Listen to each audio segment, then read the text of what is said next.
अजी सूफ़ी बुज़ुर्ग रखियल शाह जे 72हें उर्स मुबारक जूं तक़रीबूं दरगाह फतेहपुर में थियूं, जंहिंमें निराला रंग ॾिसण में आया। इन जा तफ़सील ॾिसूं था इलाही बख़्श सियाल जी रिपोर्ट में।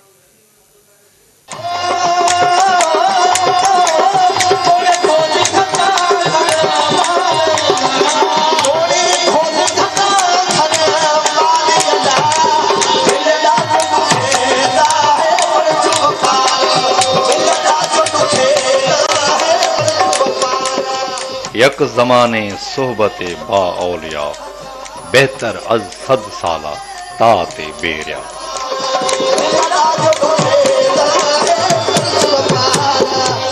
नंढेखन जी तारीख़ कामिल औलियाउनि जे कश्फ ऐं करामतुनि सां भरी पई आहे, जिन बरे सगीर में हिदायत ऐं राह हक़ जा उहे चिराग रोशन कया जिन मां फ़रोग़ इस्लाम खे वॾी तक़वियत मिली ऐं इन्हनि सालिक हस्तियुनि जे रूहानी फैज़ान सां किरोड़े भटकियल इंसाननि खे हिदायत नसीब थी। इहो ई सबबु आहे जो मख़लूक़ ख़ुदा जो हुजूम संदन आस्थाननि ते अची पंहिंजी अक़ीदत जा गुल निछावर कंदे नज़र अचे थो। अहिड़नि साहिब करामत औलियाउनि हज़रत सैयद रखियल शाह सूफ़ी अल क़ादरी जो नालो बि अची वञे थो, जेको पंहिंजे वक़्त जो वॾो सालिह बुज़ुर्ग तौफ़ीक़ जो साहिब ऐं हिकु बेरिया दरवेश हुयो। हर साल जीअं हिन साल बि संदसि 72हों सालियानो 3 ॾींहनि वारो उर्स मुबारक संदसि आख़िरी आरामगाह दरगाह फतेहपुर बलूचिस्तान में मल्हायो वियो, जंहिंमें पाकिस्तान समेत दुनिया जे कुंड कुर्छ मां लखनि जे तादाद में मुरीदनि ऐं अक़ीदतमंदनि शिरकत कई। उर्स मुबारक जे तक़रीबुनि जे इफ़्तिताह दरगाह जे गादी नशीन सैयद सरफराज़ अली शाह ऐं सूबाई वज़ीर बाबू अमीन उमरानी मज़ार ते चादर चाढ़ी ऐं ताजपोश सां कयो। अगर आप ये देखें कि जिन जिन दरगाहों पे ऐसे उर्स मेले और ये होते हैं, इस दुआओं के साथ साथ तफरीह का भी समा होता है, जो 4 दिनों तक लोग आते हैं, यहाँ पे रहते हैं, उठते हैं, बैठते हैं और लंगर जो तकसीम होता है उससे वो खाते हैं और यहाँ से अपने लिए जो उनके दिल में मुरादें होती हैं वो अपने पूरा करने की तवक्को रख के यहाँ से जाते हैं।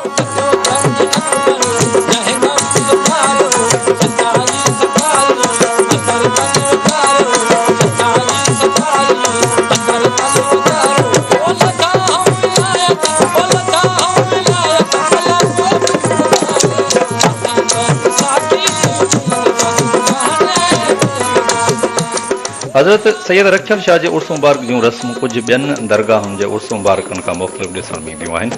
हितां जे मेले जी शुरूआति मज़ार ते चादर चाढ़े ऐं ताजपोशी सां कई वेंदी आहे। तंहिं बाद मज़ार जे अहाते में लॻल अलम शरीफ़ हेठां धमाल हई वेंदी आहे।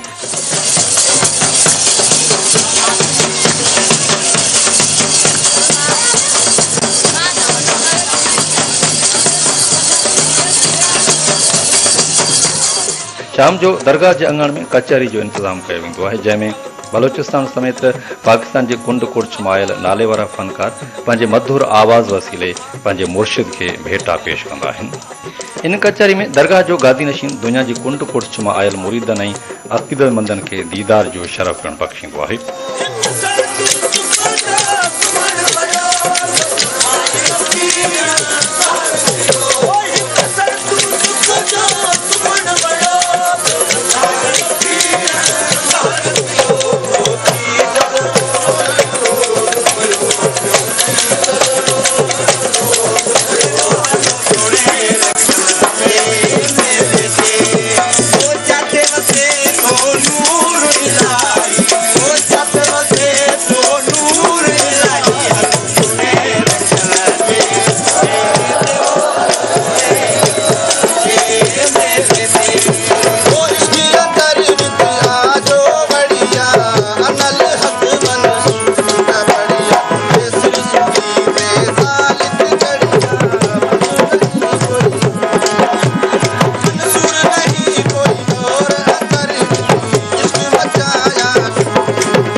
रूहानी रंगन सां भरपूर हिन उर्स मुबारक जा 3 ॾींहं मुरीद ऐं अक़ीदतमंद शब बेदारी, तहज्जुद गुज़ारी ऐं ज़िक्रो फ़िक्र में मशगूल रही दिली मुसरत क़ल्बी सुकून ऐं राहत महसूस कंदा आहिनि।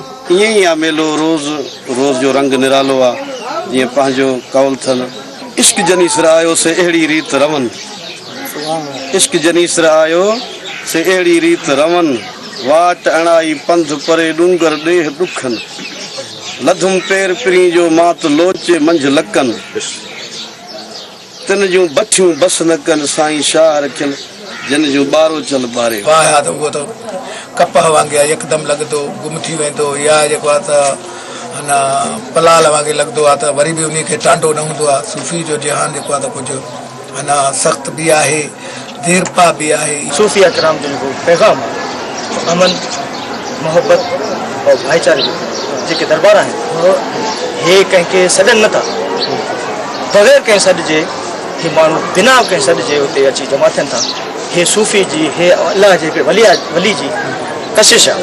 असां हिते ईंदड़ बि आहियूं ऐं असांखे मेले में त ईअं लॻंदो आहे त माना पंहिंजी दरगाह ते आहियूं कंहिं माना अहिड़ी जाइ ते आहियूं त माना सभु शइ विसारे असां मेले ते ईंदा आहियूं। असां आया आहियूं कंदकोट शहर खां असां पाण हिंदू आहियूं साईं जन खे मञदा असां बि साईं जा तालिब थियल हूं। पंजाब खां आहियूं कहिड़े इलाइक़े पंजाब से पहली दफ़ा आयो आहे जो पहले आयो नहीं था पहली चक्कर आया 92-94 को असां अची हर साल ईंदा हुआसीं।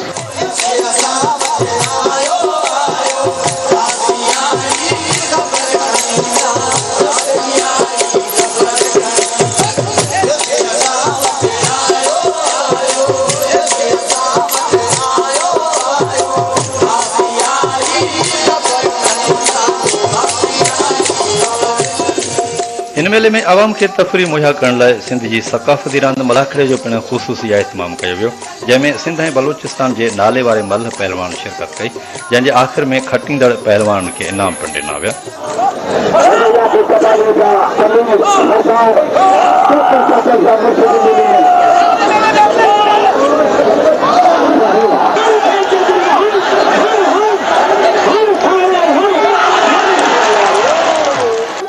घरोघर उठनि ऐं घोड़नि जी डोड़ जा मुक़ाबला पिणु आवाम खे तफ़री मुहैया करण जो ज़रियो रहिया।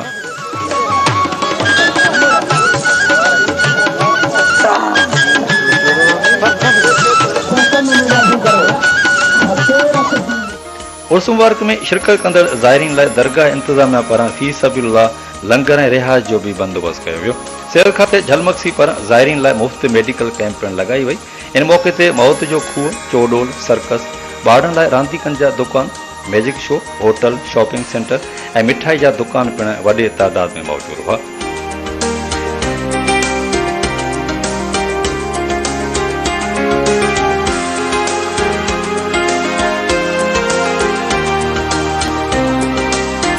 रुहानी रमज़न ऐं सक़ाफ़ती रंगनि सां टिमटार हिन मेले जी पुॼाणी चौथे ॾींहुं सुबुह जो अलविदाई दुआ सां थी जंहिंमें गादी नशीन जी सरबराही में मुस्लिम उम्मा जे एके इस्तेहकाम ऐं सलामती लाइ गॾियल दुआऊं घुरियूं वयूं।